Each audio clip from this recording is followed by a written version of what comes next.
মক্কার একজন খ্যাতনামা মহিলা ছিলেন, নাম ছিলেন তার খাদিজা। মক্কার একজন বিশিষ্ট ব্যক্তি ছিলেন, নাম ছিলেন খুয়াইলিদ। এই খুয়াইলিদের কন্যা খাদিজা দেখতে শুনতে অত্যন্ত সুন্দরী রূপসী একজন মেয়ে। ধনী মানুষ যখন বেশি ধনী হয়ে যায় তখন একতলা বাড়ি ভেঙে দোতলা করে শহরে চলে যায়। বিভাগীয় শহর থেকে যখন টাকা বেশি হয় তখন রাজধানীতে যায়। রাজধানীতে টাকা বেশি হয়ে গেলে দেশের বাইরে চলে যায়। আমার ভাইয়েরা, বুঝাতে চাইলাম, খাদিজার বাবা ছিল ধনী মানুষ। মক্কার একটি উঁচু টিলার উপরে তার বাড়ি। জানালা খুললে সব দেখা যায়। খাদিজার বাবা খাদিজাকে বিয়ে দিলেন। স্বামীটা তার অত্যন্ত ভালো ছিল। কিছুদিন সংসার করার পর খাদিজার স্বামী ইন্তেকাল করলেন। মক্কার লোকেরা স্বামী মারা গেলে বিধবাদের জন্য পুনর্বাসনের কোনো ব্যবস্থা ছিল না। মহিলাদেরকে নানাভাবে গালিগালাজ করতো, অপয়া বলতো, পরা কপালি বলতেন, দুর্ভাগা বলতেন, বাড়িতে জায়গা দিতেন না। জাহালাতের যুগের হিন্দু শাস্ত্রের লোক যারা আছে, সনাতন ধর্মের, স্বামী যদি মারা যেতেন, স্বামীর মরা লাশটাকে পোড়ানোর জন্য যে চিতা তৈরি করত, ঘরের সুন্দরী রূপসী স্ত্রীকে জীবন্ত ওই চিতার সঙ্গে মেরে দিতেন, পুড়ে ফেলতেন। কথা ঠিক কিনা? তারা বলতেন সতীদাহ। এই জাহালিয়াতকে বন্ধ করেছেন। আমার ভাইয়েরা, মেয়েদের উপরে এত জুলুম নির্যাতন চলত, জীবন্ত আগুনে পুড়ে ফেলতেন। সেই সময়ে খাদিজার স্বামী ইন্তেকাল হয়ে গেলে খাদিজার গ্রামের লোকেরা তাকে নানাভাবে গালি দেয়, সহ্য করতে পারেন না। খাদিজা চোখের পানি ফেলে ঘরের ভিতরে ডুকরে ডুকরে কান্দে। কপালটা পড়া। খাদিজার বাবা খাদিজাকে বললেন, মা কাঁদিস না রে মা, কাঁদিস না, আমি তোকে আর একটা বিয়ে দিতে চাই। খাদিজা কথা বললেন না। খাদিজার বাবা খাদিজাকে দেখে শুনে মক্কা নগরীতে আবার তাকে বিয়ে দিলেন। দিন যায়, সপ্তাহ যায়, মাস যায়, সংসার করতে করতে একটা সময় এসে খাদিজার দ্বিতীয় নাম্বার স্বামীটাও ইন্তেকাল করলেন। এমনি একজন স্বামী মারা গেলে মক্কার লোকেরা নানা কথা বলতো। এবার তার দুইজন স্বামী ইন্তেকাল করলেন। দুইজন স্বামীর মহরণার টাকা নগদ পেয়েছেন। কোরআন নাজিল হওয়ার 1450 বছর পর 96% মুসলমানের দেশে বিয়ে হলে মুসলমান যৌতুক নেয়, মহরণা বাকি রাখে। আর জাহালাতের যুগে নারীদের বিয়ে হতো, মহরণা নগদ দিত, যৌতুক নিত না। ঠিক কিনা? এর দ্বারা বোঝা গেল 1450 বছর পর ওই জাহালিয়াতের সমাজকে আমরা অতিক্রম করে আরো অনেক বড় জাহেল হয়েছি। ঠিক কিনা ভাইয়ারা আমার? মক্কার এই খাদিজার দ্বিতীয় নাম্বার স্বামী ইন্তেকালের পর খাদিজা এবার সিদ্ধান্ত নিলেন, মক্কাতে আর মুখ দেখানো যায় না, মানুষের সামনে যেতে পারি না, আমাকে শুধু মানুষ ঘৃণা করে, ধিক্কার জানায়, আমি আর কোনোদিন স্বামী গ্রহণ করব না। দুইজন স্বামীর মহরণার টাকা পেলেন। এই টাকা দিয়া খাদিজা বলল, আমি এখন শাম, সিরিয়া, রোমের ব্যবসায়িকদের সঙ্গে ব্যবসা করব। নারীরা ব্যবসা করতে পারত, এখনো মক্কা মদিনায় নারীরা ব্যবসা করে। তিনি বললেন, স্বামী আর গ্রহণ করব না, শাম, সিরিয়া, রোমের ব্যবসায়িকদের সঙ্গে ব্যবসা করতে চাই। সিদ্ধান্ত তিনি পাকা করলেন। খাদিজার বাবা খাদিজাকে বুঝালেন, খাদিজা মা, কেঁদো না, চোখের পানি মুছো না। ভাগ্যে যদি তোমার দুইজন স্বামী ছিল না, আমি এবার তোমাকে দেখে শুনে আর একটা বিয়ে দিতে চাই রে মা, কথা বলিস না, অনুমতি দে রে মা। আমি মক্কাতে দেখে শুনে খুব সুদর্শন একজন যুবকের সাথে তোমাকে বিয়ে দিব, ভাগ্যে থাকলে সংসার করে খেতে পারবে। খাদিজা বললেন, না বাবা, আমি আর স্বামী গ্রহণ করতে চাই না। কিন্তু মানলেন না বাবা। তারে বুঝে সুঝে তৃতীয় নাম্বার বিয়ে দিলেন। সংসার জীবন চলতে থাকলো। বেশ কিছুদিন সংসার করার পর খাদিজার ৩ নাম্বার স্বামীটাও ইন্তেকাল হয়ে গেল। বলুন তো, একজন স্বামী মারা গেলেই যদি স্বামীর চিতাতে তাকে দাফন করা হতো, এখন তিনজন স্বামী ইন্তেকাল হয়ে গেল। মুসলিম পরিবার নয়, তখনও ইসলাম আসেন নাই, কোরআন তখনও নাজিল হয় নাই, শরিয়ত তখনও নাজিল হয় নাই। এবার খাদিজা বলছেন, বাবা ৩ জন স্বামীর মরণের টাকা পেলাম, আব্বা গো আমি আর কোনোদিন স্বামী গ্রহণ করব না, আমারে যতবার বুঝাও। এবার আমি ব্যবসায় নেমে গেলাম। শাম সিরিয়া রোমের ব্যবসায়ীদেরকে ডেকে টাকা দিলেন, দিরহাম দিয়ে দিলেন, আর বললেন লাভ যা হয় তোমরাও নিবে, আমাকেও দিবে। শাম সিরিয়া রোমের ব্যবসায়ীরা খাদিজার কাছ থেকে টাকা নিলেন, দিরহাম নিলেন, মাল সামানা কেনেন আর বিক্রি করেন, লাভ যা হয় ভাগ দেন। কিছুদিন যেতে যেতেই মক্কার শাম সিরিয়ার যুবকেরা, ব্যবসায়িক বণিকেরা এসে প্রস্তাব দিলেন, খাদিজা তোমাকে দেখতে বড় সুন্দরী, রূপসী, গুণবতী, বয়স তো খুব একটা বেশি হয় নাই। খাদিজা তাকায় দেখো, আমাদের এই কাফেলার ভিতরে অনেক সুদর্শন সুদর্শন যুবক আছে। খাদিজা তুমি যাকে পছন্দ করবে তাকে তোমার স্বামী হিসাবে গ্রহণ করবে, দেখো তো আমাদের প্রস্তাব গ্রহণ করা যায় কিনা। খাদিজা সমস্ত প্রস্তাবকে প্রত্যাখ্যান করে দিয়ে দিলেন আর বললেন, আমি খাদিজা আমার জীবনে আর কোনোদিন স্বামী গ্রহণ করব না, এটা আমার চূড়ান্ত সিদ্ধান্ত, তোমরা আর কোনোদিন আমাকে বিবাহের প্রস্তাব দেবে না। চলল এভাবে ব্যবসা। হঠাৎ একদিন খাদিজা উঁচু টিলার উপরে বাড়ি, ঘরের জানালা খুলে দিয়ে তাকায় দেখতেছেন 24-25 বছরের একটি যুবক দাঁড়িয়ে আছে। আকাশের মেঘ খণ্ড ওই যুবকের মাথার উপরে ছায়া দিচ্ছেন।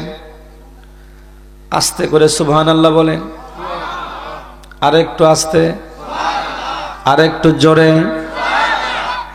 খাদিজার তাকায় আছে, কি ব্যাপার, আকাশের মেঘ খণ্ড যুবকের মাথার উপরে ছায়া দিচ্ছে, এটা কোন যুবক? যুবক যখন বসে আকাশের মেঘ খণ্ড উপর থেকে নিচের দিকে নামে, সুবহানাল্লাহ। যুবক যখন দাঁড়ায় আকাশের মেঘ খণ্ড উপরের দিকে ওঠে। যুবক সামনের দিকে আগালে আকাশের মেঘখণ্ড সামনের দিকে যায়, যুবক পিছাইলে আকাশের মেঘখণ্ড পিছনের দিকে আসে। অনেক সময় ধরে খাদিজা তাকায় তাকায় দেখে আশ্চর্য হয়ে গেলেন, এটা তো অলৌকিক ব্যাপার। আকাশের মেঘখণ্ড যুবকের মাথার উপরে ছায়া দেয়, মনে হয় এই যুবকটা কেবলমাত্র পূর্ণিমার চাঁদের মতো নেমে আসলো। চেহারার ভিতরে গ্লেস মারতেছে, যেমন আয়না রোদ্রে ধরলে গ্লেস মারে। খাদিজা ঘরের দরজা খুলে বের হলেন, চলে গেলেন। তার একজন ভাই ছিলেন খ্রিস্ট ধর্মের পাদ্রী ওয়ারাকা ইবনে নওফেল, তার কাছে গিয়া বললেন, ভাই একটা কথা আমি আপনার কাছে জানতে চাই। ভাই বলেন তো, আকাশের মেঘখণ্ড কোন যুবকের উপরে ছায়া দিলে, যুবক বসলে আকাশের মেঘখণ্ড নিচে নামে, যুবক দাঁড়ালে আকাশের মেঘখণ্ড উপরের দিকে ওঠে, যুবক সামনে গেলে আকাশের মেঘখণ্ড সামনে যায়, পিছনে গেলে পিছনে যায়। ভাই বলুন তো এই যুবকটা কে হতে পারে? ওয়ারাকা ইবনে নওফেল খ্রিস্ট ধর্মের পাদ্রী, বৃদ্ধ হয়ে গেছেন, চোখের পাতা পড়ে গেছে, বুড়োগুলো পেকে গেছেন, শরীরের চামড়া ভাঁজ হয়ে গেছে, চলতে পারে না, চোখে কিতাব দেখতে পারে না, দীর্ঘদিনের পাণ্ডিত্য অর্জন করেছেন। খাদিজাকে ডেকে বলে, খাদিজা তুমি যে যুবকের কথা আমার কাছে বলছো রে খাদিজা, আমার কিতাব বলে যেই কিতাবের ভিতরে আখিরি জামানার পয়গম্বর নবী মুহাম্মদ রাসূলুল্লাহ সাল্লাল্লাহু আলাইহি ওয়াসাল্লামের আগমনের কথা বলেছেন, তাওরাতে, জাব্বুরে, ইনজিলে, আসমানি কিতাবগুলোতে আল্লাহ রাব্বুল আলামিন বলেছেন, তামাম নবীরা, সমস্ত নবীরা আখেরি জামানার পয়গম্বরের আগমনের সুসংবাদ দিয়েছেন। নারায়ে তাকবীর। ওই নবীর কথা আমি কিতাবে পড়েছি রে খাদিজা। আকাশের মেঘখণ্ড ছায়া দিবে ওই যুবকের উপরে, যেই যুবক আখেরি জামানার পয়গম্বর হবে। ওই যুবক যখন কালিমার কথা বলবেন, মক্কার লোকেরা তাকে হত্যার ষড়যন্ত্র করবে। ওই যুবক যখন তাওহীদের কথা বলবেন, কালিমার কথা বলবেন, নবুয়তের কথা বলবেন, আখিরাতের কথা বলবেন, ওই নবীকে মক্কায় শিয়াবে আবু তালিবের কারাগারে বন্দী করবে। ওই নবীকে পাথর নিক্ষেপ করবে, ওই নবীকে তারা অত্যাচার করবে।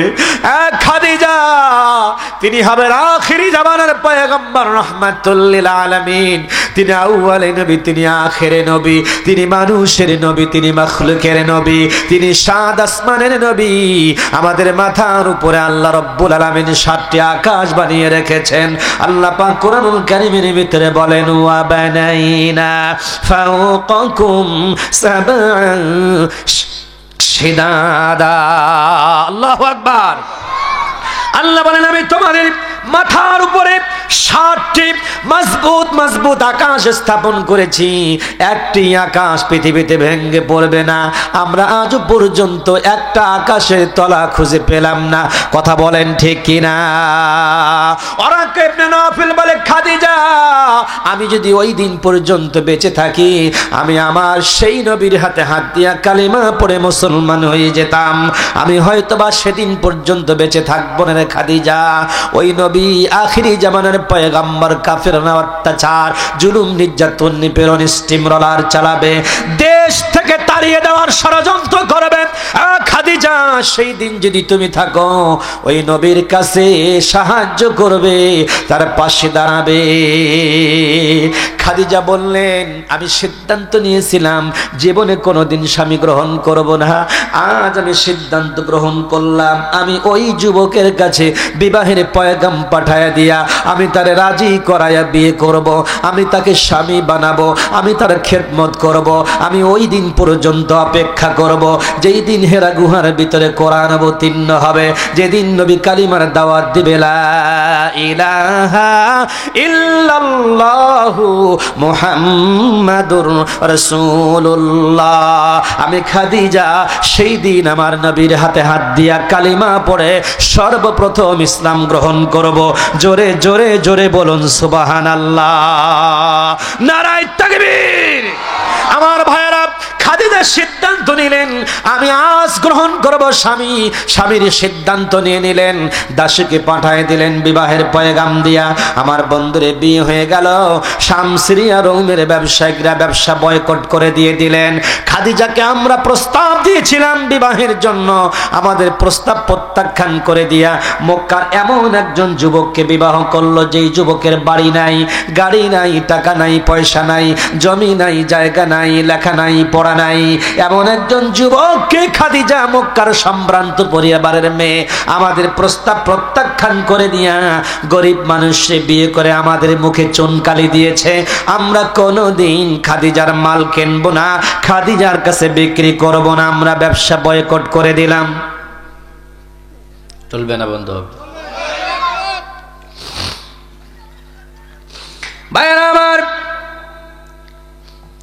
খাদিজা বড় বুদ্ধিমতী মহিলা। শাম, সিরিয়া, রোমের ব্যবসায়িকদেরকে দাওয়াত করলেন, আসো আমার বাসায় দাওয়াত নাও। সব ব্যবসায়িকরা দাওয়াত গ্রহণ করলেন। মুসলমানদের এক মুসলমান দাওয়াত দিলে আর এক মুসলমান দাওয়াত নেবে যাবে, এটা হলো মুসলমানের বৈশিষ্ট্য, ঠিক কিনা? কিন্তু আমাদের সমাজে ভাই, বেটির বিয়ে দিবে, মেয়ের বিয়ে দিবে, সারা বছর ব্যবহার ভালো ছিল, বিয়ের 3 দিন আগে মেয়েটা চাচি এখন তার চাচাকে বলতেছে, কথা বলে না, আর এই শুনিয়া তার চাচা কথা বলেন। এতদিন ডাকতে হয় নাই, বিয়ের দিন যায় হাত ধরে, পা ধরে, তারপরেও শোনে না, কারণ ওই কাল নাগিনী মহিলাটার পাম পেয়ে গেছে। কথা বলেন ঠিক কিনা? আপনাদের এলাকায় নাই? আছে? আছে? নিজের মেয়ে হলে তো এই কথা বলতো না। বোনের মেয়ের বিয়ে হবে, 15 দিন আগে থেকে স্বামীটাক বলে যাওয়া লাগবে, ভাগ্নির বিয়ে, দাওয়াত দিছে, বড় মুখ নিয়ে আসছে, বড় মুখ করে দাওয়াত দিছে, যাওয়াই লাগবে, এটা গোছায় ওটা গোছায়, ওটা নেয় এটা নেয়, সব টাম টুপলা বান্ধিয়া আগের 3 দিন আগে যে ওখানে বসে থাকে। কথা বলেন ঠিক কিনা? আর এইখানে স্বামীর ভাইয়ের মেয়ের বিয়ে, আর সেইখানে হব। কথা বলে না? আমার মনটা কয় ওইটা যদি আমার বউ হইতো, কোমরের ভিতরে একটা লাথি দিয়ে 3 হাত দূরে দিতাম আমি। কথা কয় না? তুই তো পারবি না, 1 লাখ টাকা যৌতুক নিছিস। কথা কয় না? এখন ওরে পাওয়ার বেশি, ঠিক? কথা বলেন ঠিক? নেটওয়ার্ক ওইখানে বেশি পাইছে, টাওয়ার বেশি। ভাইয়েরা আমার, খেয়াল করেন আমার দিকে। রাত গভীর। ভাই যারা চলে যাবেন চলে যান, যান চলে যাবেন, এখনো সময় আছে। আর না হলে আখিরি মুনাজাত পর্যন্ত থাকবেন, থাকবেন তো ইনশাল্লাহ? জি, কিছু উই পোকা আছে, ওরা উঠে যাবে। আগেই যান, ছুটি দিলাম। চাচা, রাত 12টা পার হয়ে গেছে, 12:15। আমারও তো একটা জীবন আছে, ঠিক কিনা? আর 15 মিনিট চলবে তো ইনশাল্লাহ? চলবে।